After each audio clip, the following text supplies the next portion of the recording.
adik-adik, senang sekali bisa bertemu dengan adik-adik semua. Kak Friska berharap adik-adik ada di dalam sukacita di dalam mengikuti ibadah sekolah minggu. Dan sebelum kita mulai, adik-adik Kak Friska mau ingatkan supaya sepanjang ibadah, adik-adik tidak ada yang makan ataupun minum. Tidak ada yang dengar cerita sambil tidur-tiduran, dan juga tidak boleh ganggu teman yang di sebelah kanan maupun di sebelah kirinya. Supaya kita bisa sama-sama mengikuti ibadah dengan baik. Kita akan bernyanyi, Firman Tuhan ada di hatiku.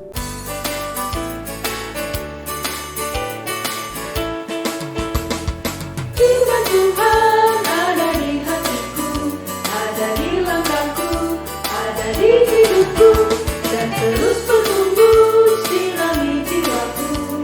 Berbuah, berbuah, berbuah, berbuah, berbuah, berbuah, berbuah, berbuah.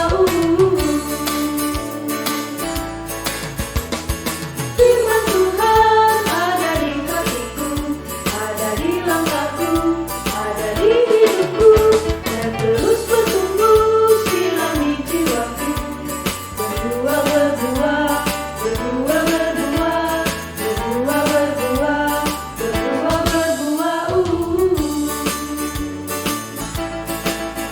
Kasih, sukacita, damai sejahtera, kesabaran, kemurahan, kebaikan, kesetiaan, kelemah lembutan, penguasaan diri. Kasih, sukacita, damai sejahtera, kesabaran, kemurahan, kebaikan, kesetiaan, kelemah lembutan, penguasaan diri.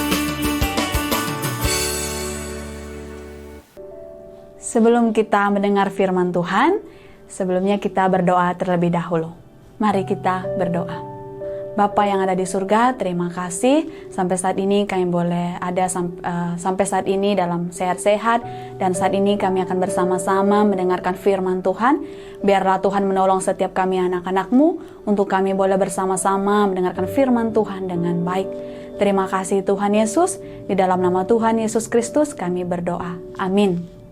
Adik-adik, hari ini kita mau mendengarkan cerita firman Tuhan tentang kemenangan Paulus yang sangat membantu.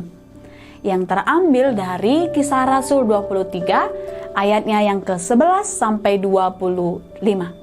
Adik-adik, Paulus adalah seorang pelayan Tuhan, di mana Allah telah memanggilnya untuk menjadi hambanya. Allah memberikan tugas yang besar dan sangat penting untuk Paulus lakukan. Allah berfirman, orang ini adalah alatku yang sudah kupilih untuk membawa namaku di hadapan bangsa-bangsa dan raja-raja dan orang-orang di Israel. Jadi adik-adik, Paulus akan menjadi seorang misionaris, seorang yang akan berpergian ke banyak tempat untuk berkhotbah, untuk memberitakan Injil kepada seluruh orang-orang. Dan Paulus mentaati itu. Paulus melakukan apa yang telah Tuhan perintahkan kepadanya. Ia pergi kemana-mana untuk membawa pesan Injil. Ia berkhotbah kepada orang-orang Yahudi dan orang-orang bukan Yahudi. Paulus tidak pandang bulu adik-adik. Lalu dia juga mengunjungi gereja-gereja yang telah dirintisnya dan menguatkan orang-orang yang ada di sana. Adik-adik, setelah Paulus mengadakan 3 perjalanan misi, dia sangat ingin pergi ke Yerusalem. Tetapi orang-orang yang ada di sana memberitahu bahwa itu akan mengancam nyawanya. Itu akan berbahaya bagi Paulus. Mereka berkata, orang di sana ingin membunuhmu karena engkau memberitakan tentang Yesus Kristus. Paulus juga tahu bahwa apa yang dikatakan mereka benar adanya. Jikalau dia pergi ke Yerusalem, itu akan mengancam nyawa Paulus. Tetapi adik-adik, Paulus percaya bahwa Allah menghendaki, dan Paulus percaya bahwa Allah juga akan menyertai, sehingga Paulus dengan berani dia pergi ke Yerusalem. Adik-adik, ketika Paulus tiba di Yerusalem, orang-orang Kristen di sana sangat senang, mereka bahagia melihat Paulus, dan mereka juga mendengarkan apa yang Paulus sampaikan. Lalu, Paulus dan teman-temannya pergi ke Bait Allah, dan ternyata adik-adik, ketika mereka tiba di sana, ada beberapa orang Yahudi dari Asia melihat Paulus. Mereka berkata, orang ini adalah musuh kita. Dia tidak memberitakan kebenaran. Dia berbicara menentang orang-orang kita dan hukum Taurat. Mari kita singkirkan orang ini. Orang-orang ini menghasut orang-orang banyak untuk sama-sama menyingkirkan Paulus, adik-adik.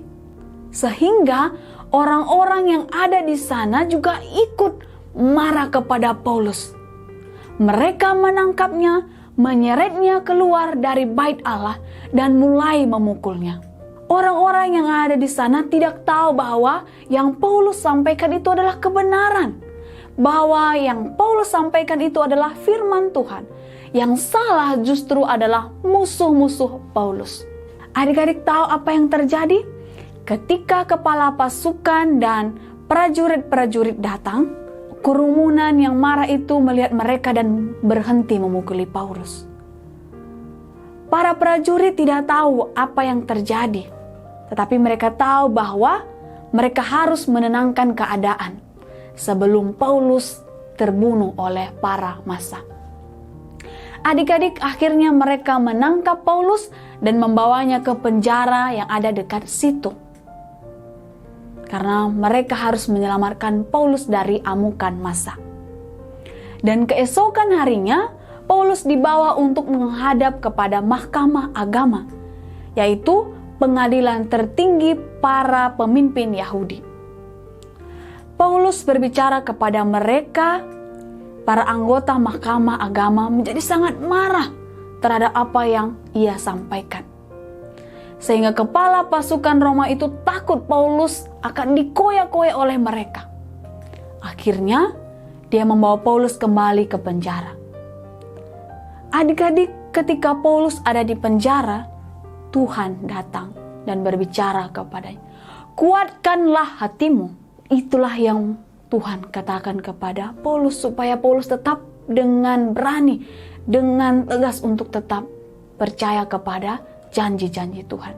Adik-adik, Allah katakan kepada Paulus, dengan berani engkau telah bersaksi tentang aku di Yerusalem, demikian jugalah hendaknya engkau pergi bersaksi di Roma. Adik-adik, ia sangat senang. Paulus sangat bersuka cita ketika Tuhan datang dan menguatkan dia. Allah selalu menepati janjinya. Walaupun Paulus ada di penjara pada waktu itu, tapi ia tetap yakin bahwa Tuhan pasti menolong, Tuhan pasti menyertai dia sampai dia di Roma untuk memberitakan Injil di sana. Tetapi apa yang terjadi adik-adik? Keesokan harinya, 40 orang bersekongkol untuk membuat sebuah rencana rahasia untuk membunuh Paulus. Mereka menghadap imam-imam kepala dan tua-tua Yahudi yang juga ingin menyingkirkan Paulus dan menceritakan rencana mereka. Tetapi bersyukur adik-adik bahwa kemenakan Paulus ataupun keponakan Paulus, yaitu anak dari saudara perempuannya, mendengar tentang rencana mereka untuk membunuh Paulus. Maka dia berlari menuju markas orang Romawi untuk memberitahukan kepada pamannya apa yang telah didengarnya. Kemudian Paulus memanggil salah satu penjaga dan berkata bahwa bawa anak muda ini kepada kepala pasukan. Paulus berkata bahwa ia memiliki keterangan yang sangat penting. Adik-adik, perwira ini membawa anak kecil ini kepada kepala pasukan dan berkata, Paulus telah memanggil aku dan meminta supaya aku membawa anak muda ini kepadamu, sebab ada yang perlu diberitahukannya kepadamu. Maka kepala pasukan itu memegang tangan anak muda itu dan membawanya pergi ke samping dan bertanya, apa yang ingin engkau beritahukan kepadaku? Adik-adik, anak muda ini berkata bahwa kepada kepala pasukan bahwa mereka telah bersekongkol ingin membunuh Paulus. Kemudian adik-adik, kepala pasukan menyuruh anak muda ini pulang dan mengingatkan bahwa jangan beritahu siapa-siapa bahwa kamu telah memberitahu tentang rencana ini. Kemudian adik-adik, kepala pasukan membuat rencana sendiri. Ia memutuskan untuk membawa pergi Paulus pada waktu malam. Kepala pasukan memanggil 2 perwira dan berkata, siapkan 200 orang prajurit untuk berangkat ke Kaisarea, beserta 70 orang berkuda dan 200 orang bersenjata lembing. Sediakan juga beberapa keledai tunggang untuk Paulus dan bawalah dia dengan selamat kepada wali negeri Felix, supaya dia bisa mendengarkan kasus Paulus. Adik-adik, pada hari berikutnya orang-orang yang ingin membunuh Paulus tidak menemukan Paulus karena ia sudah tidak ada lagi di rumah di Yerusalem.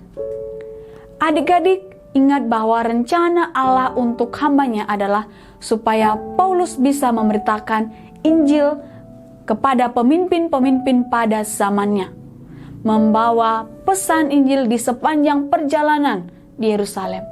Allah kita adalah Allah yang setia, Allah yang selalu menepati janjinya.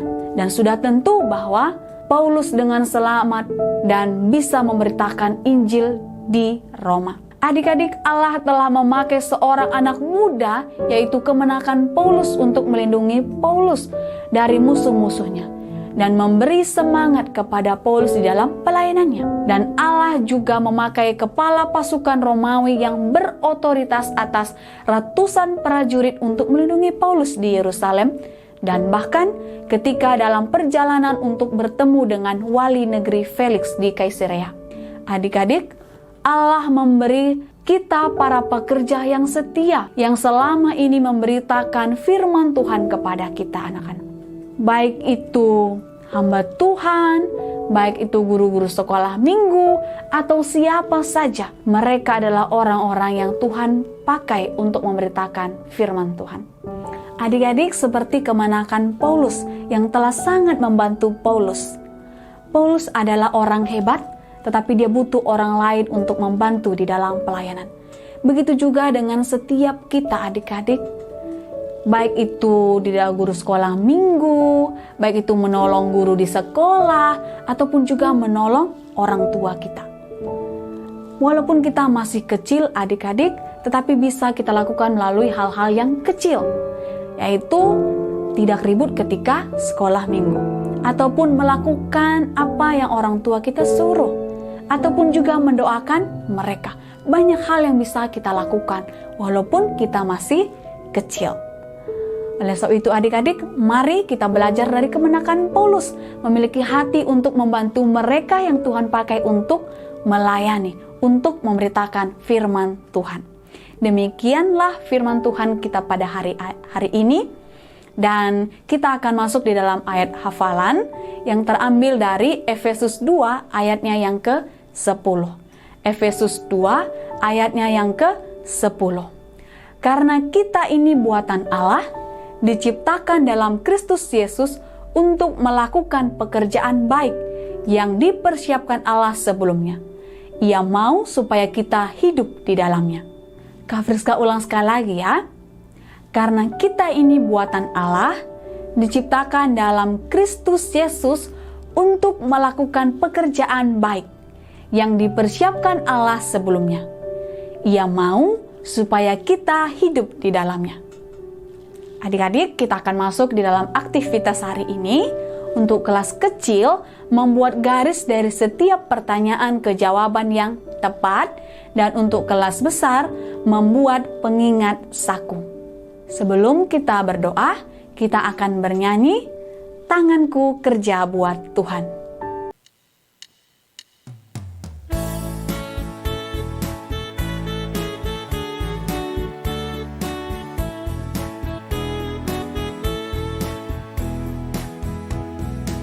Tanganku kerja buat Tuhan, mulutku memuji namanya, kakiku berjalan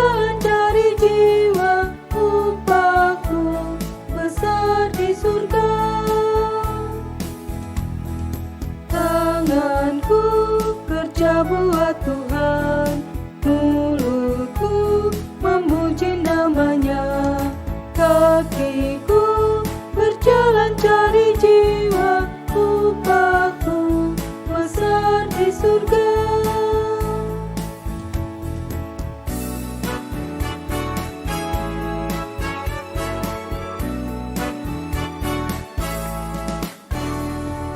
Tanganku kerja buat Tuhan, mulutku memuji namanya. Kakiku berjalan cari jiwa, upahku besar di surga. Oke, kita akan berdoa. Mari kita berdoa. Tuhan Yesus, terima kasih kami sudah mendengarkan firman Tuhan.